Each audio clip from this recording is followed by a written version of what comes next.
Hi students, welcome to another class from Avin's Biology. So in the last class we discussed about population interaction, and in that an important topic which is called mutualism. And in today's class we'll discuss another important topic with reference to the population interaction. And in mutualism we studied that both the species will get benefited. And let us see what does the next population interaction we'll see that. So here the species A will get benefit and the species B will be neutral. That is, it doesn't be harmed and it is neither benefited. It is neither benefited nor harmed. So that is the species B. And such relationship we call it as commensalism. So we call it as commensalism. So in this, the species A get benefit and the species B does not get benefit and it is neither harm. So such relationship we call it as commensalism. So commensalism ಅಂದ್ರೆ ಏನು? ಇಲ್ಲಿ ಒಂದು species ಏನಾಗುತ್ತೆ, benefit ಇರುತ್ತೆ, ಇನ್ನೊಂದು ಸ್ಪೀಶೀಸ್ಗೆ benefit ಇರಲ್ಲ ಅಥವಾ ಅದಕ್ಕೆ ಯಾವುದೇ ತರ ಹಾರ್ಮ್ ಕೂಡ ಆಗಲ್ಲ. ಸೊ ಅದನ್ನ ನಾವು ಏನಂತ ಕರಿತೀವಿ, commensalism ಅಂತ ಕರಿತೀವಿ. ಸೊ ಇಲ್ಲಿ ಡೆಫಿನೇಷನ್ ವಾಟ್ ಈಸ್ commensalism ಅಂತ ಕೇಳ್ತಾರೆ. So commensalism ಅಂದ್ರೆ it is a type of population interaction where one species get benefited, the other species is neither benefited nor harmed. So ಅದನ್ನ ನಾವು ಏನಂತ ಕರಿತೀವಿ, commensalism ಅಂತ ಕರಿತೀವಿ. So let us see what are the various examples for commensalism.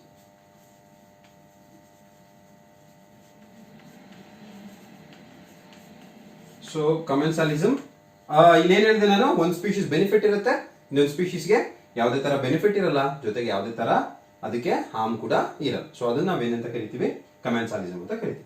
So first example will take whale and barnacle. Whale ಮತ್ತೆ ಇನ್ನೊಂದು ಯಾವುದು, barnacle. So ನಿಮ್ಗೆಲ್ಲ ಸಾಮಾನ್ಯವಾಗಿ ವೇಲ್ ಗೊತ್ತಿದೆ. So you all might have seen whale in the TVs or something. So barnacles, they are nothing but an invertebrate which grows on the back of the whale. So barnacles are the species of invertebrate and these barnacles grows on the back of the whale. So ಇಲ್ಲಿ barnacles ಏನ್ ಮಾಡ್ತವೆ, ಈ whales back ಮೇಲೆ ಬೆಳಿತಿರ್ತವೆ.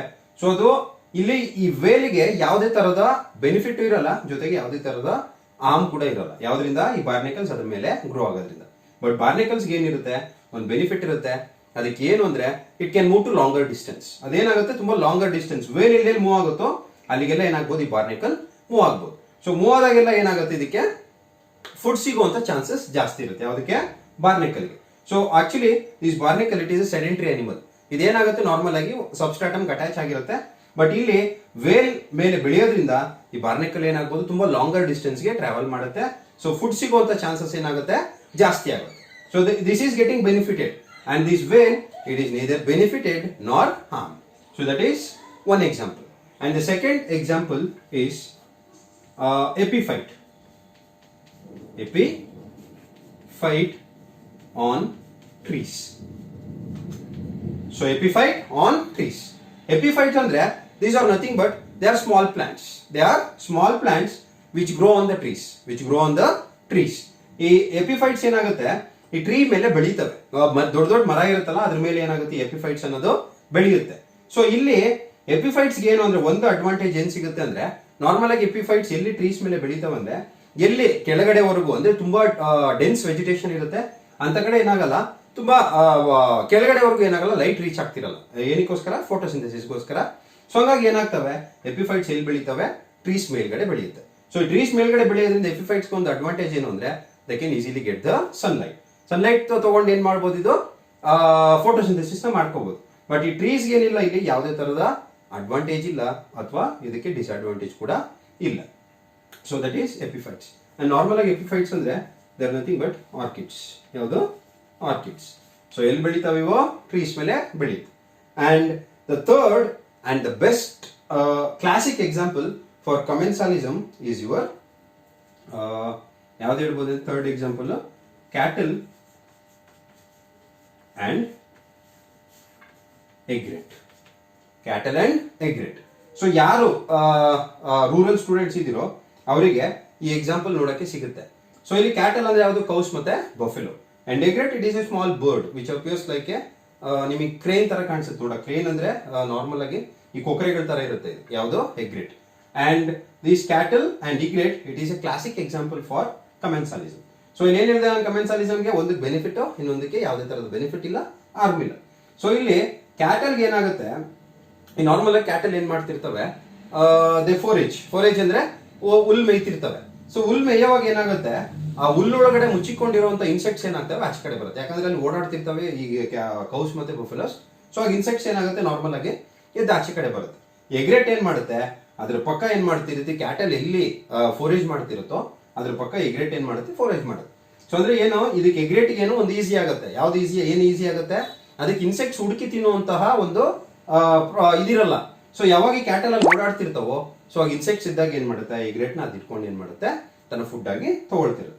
So ಇಲ್ಲಿ ಎಗ್ರೆಟ್ ಏನಾಯ್ತು, advantage ಆಯ್ತು. But ಈ cattle ಇಲ್ಲಿ ಏನಿಲ್ಲ, ಯಾವುದೇ ತರದ ಅಡ್ವಾಂಟೇಜ್ ಇಲ್ಲ, ಜೊತೆಗೆ ಯಾವುದೇ ತರ ಹಾರ್ಮ್ ಕೂಡ ಆಗ್ತಿಲ್ಲ. So this is one of the classic example for your commensalism.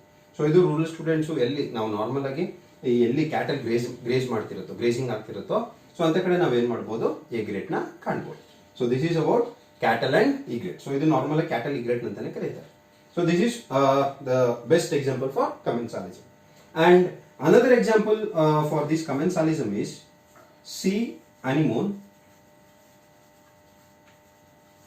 and clownfish.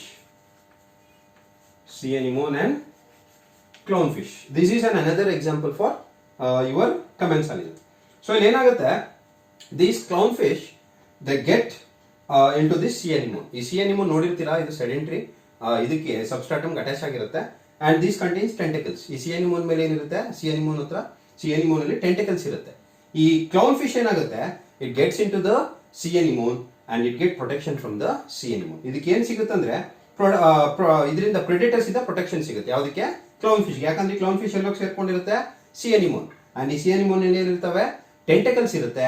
ಈ tentacles it contains stinging cells. ಆ ಸ್ಟಿಂಗಿಂಗ್ ಸೆಲ್ಸ್ ಪಾಯ್ಸನಸ್. ಸೊ ಹಂಗಾಗಿ ಯಾವುದೇ ಒಂದು ಕ್ಲೌನ್ ಫಿಶ್ ತಿನ್ನುವಂತ ಪ್ರೆಡೇಟರ್ಸ್ ಏನಾಗಲ್ಲ, ಈ ಸಿ ಅನಿಮೋನ್ ಹತ್ರ ಹೋಗಕ್ಕೆ ಆಗಲ್ಲ. ಯಾಕೆಂದ್ರೆ ಬಿಕಾಸ್ ಇಟ್ ಕಂಟೈನ್ಸ್ ಟೆಂಟಿಕಲ್ಸ್. ಈ ಟೆಂಟಿಕಲ್ಸ್ ಏನ್ ಮಾಡುತ್ತೆ, ಇದಕ್ಕೆ ಪ್ರೊಟೆಕ್ಷನ್ ಕೊಡುತ್ತೆ. ಯಾವುದಕ್ಕೆ, ಕ್ಲೌನ್ ಫಿಶ್ ಗೆ. ಈ clown fish is getting protection, whereas this sea anemone it is having neither benefit or harm. So ಹಂಗಾಗಿ ಇಲ್ಲಿ ಸಿ ಅನಿಮೋನ್ಗೆ ಯಾವುದೇ ತರದ ಬೆನಿಫಿಟ್ ಇಲ್ಲ, ಜೊತೆಗೆ ಹಾರ್ಮ್ ಇಲ್ಲ. ಬಟ್ ಕ್ಲೌನ್ ಫಿಶ್ ಗೆ ಏನ್ ಸಿಗ್ತಿದೆ, ಇಲ್ಲಿ ಪ್ರೊಟೆಕ್ಷನ್ ಸಿಗ್ತಿದೆ. ಸೊ ಹಂಗಾಗಿ ಇಲ್ಲಿ ಇದಕ್ಕೆ ಅಡ್ವಾಂಟೇಜ್ ಆಯ್ತು, ಇದಕ್ಕೆ ಯಾವುದೇ ತರ ಅಡ್ವಾಂಟೇಜ್ ಇಲ್ಲ, ಜೊತೆಗೆ ಯಾವುದೇ ತರದ ಪ್ರಾಬ್ಲಮ್ ಕೂಡ ಆಗ್ತಿದೆ. So this is another example for commensalism. So these are some of the ಯಾವುದು examples for commensalism. ಏನು commensalism ಅಂದ್ರೆ ಏನಾಗುತ್ತೆ, ಒಂದು ಸ್ಪೀಶೀಸ್ ಗೆ ಬೆನಿಫಿಟ್ ಇರುತ್ತೆ, ಇನ್ನೊಂದು ಸ್ಪೀಶೀಸ್ ಗೆ ಯಾವುದೇ ತರ ಬೆನಿಫಿಟ್ ಇರಲ್ಲ, ಜೊತೆಗೆ ಯಾವುದೇ ತರ ಹಾರ್ಮ್ ಇರಲ್ಲ. ಸೊ ಅಂತದ್ದು ನಾವೇನಂತ ಕರಿತೀವಿ, commensalism ಅಂತ ಕರಿತೀವಿ. So let us see next population interaction. So ಇಲ್ಲಿ ನೆಕ್ಸ್ಟ್ ಪಾಪ್ಯುಲೇಷನ್ ಇಂಟ್ರಾಕ್ಷನ್ ಅಲ್ಲಿ ಏನಾಗುತ್ತೆ, one species getting harm and the other species is neither harmed nor benefited. So ಇಲ್ಲಿ ಏನಾಯ್ತು, ಒಂದಕ್ಕೆ ಪ್ಲಸ್ ಸೈನ್ ಬಂತು, ಇದಕ್ಕೆ ಜೀರೋ ಬಂತು. ಇಲ್ಲೊಂದು ಏನಾಗ್ತಿದೆ, ಒಂದಕ್ಕೆ ಮೈನಸ್ ಸೈನ್ ಬರ್ತಿದೆ, ಇನ್ನೊಂದಕ್ಕೆ ಜೀರೋ ಆಗ್ತಿದೆ. ಅಂದ್ರೆ ಮೈನಸ್ ಸೈನ್ ಅಂದ್ರೆ ಇಲ್ಲಿ ಏನಾಗ್ತಿದೆ, ಇದಕ್ಕೆ ಹಾರ್ಮ್ ಆಗ್ತಿದೆ. It is getting harm, the species A is getting harm, whereas the species B it is neither getting harm or neither getting benefited. So ಇಂಥ ಒಂದು ಪಾಪ್ಯುಲೇಷನ್ ಇಂಟ್ರಾಕ್ಷನ್ ನ we call it as amensalism ಅಂತ ಕರಿತೀವಿ. ಏನಂತ ಕರಿತೀವಿ, amensalism. Commensalism ಅಲ್ಲಿ one species getting benefited and the second species is neither getting benefit or harm, whereas in amensalism one species is getting harmed and the second species it is getting neither harmed or benefit. So anta ಒಂದು relationship ನ ನಾವು ಏನಂತ ಕರಿತೀವಿ, ಅಮೆನ್ಸಾಲಿಸಮ್ ಅಂತ ಕರಿತೀವಿ. ಈ ಅಮೆನ್ಸಾಲಿಸಮ್ ಗೆ ಒಂದು ಎಕ್ಸಾಂಪಲ್ ಇದೆ. ಸೊ ಅದು ಯಾವುದು ನೋಡೋಣ. So it is right it as amensalism.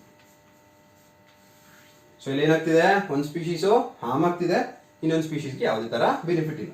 So will take one example. So consider this as a petri dish. So petri dish ನೋಡಿದಿರ ನೀವೆಲ್ಲ, which is normally use to culture micro organisms. So ಇಲ್ಲಿ petri dish ಮೇಲೆ ಯಾವುದೋ ಒಂದು species ನ ನಾವೇನ್ ಮಾಡ್ತಿದ್ವಿ, microbe ನ ಗ್ರೋ ಮಾಡ್ತಿದ್ವಿ. ಫಾರ್ ಎಕ್ಸಾಂಪಲ್, ಸೊ ಇಲ್ಲಿ ಯಾವುದೋ ಒಂದು ಸ್ಪೀಶೀಸ್ ಏನಾಗಿದೆ, ಗ್ರೋ ಆಗಿದೆ. ಅಂಡ್ ಕನ್ಸಿಡರ್ ದಿಸ್ ಆಸ್, ನಿಮಗೆ ನಿಮ್ಮ ಟೆಕ್ಸ್ಟ್ ಬುಕ್ ಅಲ್ಲಿರುವಂತ ಒಂದು ಎಕ್ಸಾಂಪಲ್ ತಗೋತೀನಿ. ಸೊ ಅಂದ್ರೆ ಇದಕ್ಕೆ ಸಂಬಂಧಪಟ್ಟಿದ್ದಲ್ಲ, it is related some other thing. But ಇಲ್ಲಿ will take it as fungi. Fungi ಯಾವುದು? Penicillium notatum. So penicillium notatum. So penicillium notatum ಏನ್ ಮಾಡುತ್ತೆ? It produce an antibiotic which is called as penicillin. ನಾವು penicillin ಏನು ಒಂದು antibiotic ಇದೆ, so ಅದು ಯಾವ್ದ್ರಿಂದ ತಗೋತೀವಿ? ಫಂಗೈಯಿಂದ ತಗೋತೀವಿ. And that fungi is named as penicillium notatum. So penicillium notatum ಏನ್ ಮಾಡುತ್ತೆ? ಆಂಟಿಬಯೋಟಿಕ್ ನ ಪ್ರೊಡ್ಯೂಸ್ ಮಾಡುತ್ತೆ. ಯಾವ ಆಂಟಿಬಯೋಟಿಕ್ ಅದು? ಪೆನ್ಸಿಲಿನ್. ನಾರ್ಮಲ್ ಆಗಿ ಇದನ್ನ ಈಗ ಫಂಗೈ ಅಂತ ಕನ್ಸಿಡರ್ ಮಾಡ್ಕೊಳ್ಳಿ. ಯಾವ ಫಂಗೈ ಅದು? Penicillium notatum. ಸೊ ಇದೇನ್ ಮಾಡುತ್ತೆ? ಆಂಟಿಬಯೋಟಿಕ್ ನ ಪ್ರೊಡ್ಯೂಸ್ ಮಾಡಿರುತ್ತೆ. ನಾರ್ಮಲ್ ಆಗಿ ಏನ್ ಆಂಟಿಬಯೋಟಿಕ್ ಪ್ರೊಡ್ಯೂಸ್ ಆಗಿರುತ್ತೆ, ಇದ್ರ ಸುತ್ತ ಏನಾಗಲ್ಲ, ಇದ್ರ ಸುತ್ತ ಫಸ್ಟ್ ಇಲ್ಲಿ ನಿಮಗೆ ಇಲ್ಲಿ ಮೈಕ್ರೋಬ್ಸ್ ಗ್ರೋ ಆಗಿದೆ ಅಂತ ತಿಳ್ಕೊಳ್ಳಿ. ಸೊ ಇಲ್ಲೆಲ್ಲ ಏನಾಗಿತ್ತು? ಮೈಕ್ರೋಬ್ಸ್ ಗ್ರೋ ಆಗಿತ್ತು. ಸೊ ಇಲ್ಲೆಲ್ಲ ಏನಾಗಿತ್ತು? Microbes. So these are nothing but microbes. So ಇಲ್ಲೆಲ್ಲ ಮೈಕ್ರೋಬ್ಸ್ ಗ್ರೋ ಆಗಿದೆ. ಸೊ ಇಲ್ಲಿ ಮಧ್ಯದಲ್ಲಿ ಏನಾದ್ರೂ ನಿಮಗೆ ಪೆನ್ಸಿಲಿಯಂ ನೋಟಾಟಮ್ ಏನಾದ್ರೂ ಗ್ರೋ ಆಯ್ತು ಅಂದ್ರೆ ಇದೇನ್ ಮಾಡುತ್ತೆ? ಆಂಟಿಬಯೋಟಿಕ್ ನ ಪ್ರೊಡ್ಯೂಸ್ ಮಾಡುತ್ತೆ. And these bacteria, they are not resistant to the antibiotic which is produced from this fungi. ಈ ಬ್ಯಾಕ್ಟೀರಿಯಾ ಏನಾಗಿದೆ? ಇದು ರೆಸಿಸ್ಟೆಂಟ್ ಅಲ್ಲ ಯಾವುದಕ್ಕೆ? ಈ ಒಂದು ಪೆನ್ಸಿಲಿಯಂ ನೋಟಾಟಮ್ ಪ್ರೊಡ್ಯೂಸ್ ಮಾಡಿರೋ ಆಂಟಿಬಯೋಟಿಕ್. ಸೊ ಆಗ ಏನಾಗುತ್ತೆ? ಈ ಒಂದು ಪೆನ್ಸಿಲಿಯಂ ನೋಟಾಟಮ್ ಸುತ್ತ ಏನ್ ಬ್ಯಾಕ್ಟೀರಿಯಾಗಳಿತ್ತು ಅವೆಲ್ಲ ಏನಾಗ್ತವೆ? ಸತ್ತೋಗ್ತವೆ. ಅಂದ್ರೆ they are not resistant. That's why they get killed. So ಇಲ್ಲಿ ಏನಾಯ್ತು? ಈ ಒಂದು ಸ್ಪೀಶೀಸ್ಗೆ ಯಾವುದೇ ತರ ಪ್ರಾಬ್ಲಮ್ ಆಗ್ತಿಲ್ಲ. ಈ ಪೆನ್ಸಿಲಿಯಂ ನೋಟಾಟಮ್ ಯಾವುದೇ ತರ ಪ್ರಾಬ್ಲಮ್ ಆಗ್ತಿಲ್ಲ. It is neither getting benefited nor harmed. Whereas the species B, so consider this as species B and this as species A. Those species A ಏನಾಗ್ತಿದೆ? ಇಲ್ಲಿ ಯಾವುದೇ ತರ ಪ್ರಾಬ್ಲಮ್ ಆಗ್ತಿಲ್ಲ ಇದಕ್ಕೆ. Sorry, will take it as species B. ಇಲ್ಲಿಗೆ ತಗೊಳ್ಳೋಣ, species B. So species B ಏನಾಗ್ತಿದೆ? It is 0, that is neutral. ಯಾವುದೇ ತರ ಪ್ರಾಬ್ಲಮ್ ಆಗ್ತಿಲ್ಲ, ಯಾಕಂದ್ರೆ ಇದು ಏನ್ ಮಾಡ್ತಿದೆ? ಬರೀ ಒಂದು ಆಂಟಿಬಯೋಟಿಕ್ ನ ಪ್ರೊಡ್ಯೂಸ್ ಮಾಡ್ತಿದೆ. But whereas species A, ಇದ್ರ ಸುತ್ತ ಏನು ಬ್ಯಾಕ್ಟೀರಿಯಾಗಳು ಬೆಳೆದಿತ್ತು, ದೇ ಆರ್ ಗೆಟಿಂಗ್ ಕಿಲ್ಡ್. ಏನಾಗ್ತಿದೆ? ಅವು ಸತ್ತೋಗ್ತಿದಾವೆ. ಯಾಕೆ? Because they are not resistant to the antibiotic that is produce from this fungi. So ಇಲ್ಲಿ ಒಂದು ಸ್ಪೀಶೀಸ್ ಏನಾಯ್ತು? ಹಾರ್ಮ್ ಆಯ್ತು. ಇನ್ನೊಂದು ಸ್ಪೀಶೀಸ್ಗೆ ಏನಿಲ್ಲ, ಯಾವುದೇ ತರದ ಬೆನಿಫಿಟ್ ಇಲ್ಲ, ಜೊತೆಗೆ ಯಾವುದೇ ತರದ ಡಿಸ್ಅಡ್ವಾಂಟೇಜ್ ಇಲ್ಲ. ಸೊ ಇಂಥ ಒಂದು ಪಾಪ್ಯುಲೇಷನ್ ಇಂಟ್ರಾಕ್ಷನ್ ನಾವೇನಂತ ಕರಿತೀವಿ? ಅಮೆನ್ಸಾಲಿಸಮ್ ಅಂತ ಕರಿತೀವಿ. So this is one example for amensalism. So that is it. So in today's class we discussed about commensalism, where one species gets benefit and the other species is neither getting benefited nor harmed. So the other population interaction is amensalism, where one species is getting harmed and the other species is neither getting harmed or benefited. So ಇದನ್ನ ನಾವೇನಂತ ಕರಿತೀವಿ? ಅಮೆನ್ಸಾಲಿಸಮ್ ಅಂತ ಕರಿತೀವಿ. So ಕಮೆನ್ಸಾಲಿಸಮ್ಗೆ examples veil ಮತ್ತೆ barnacle.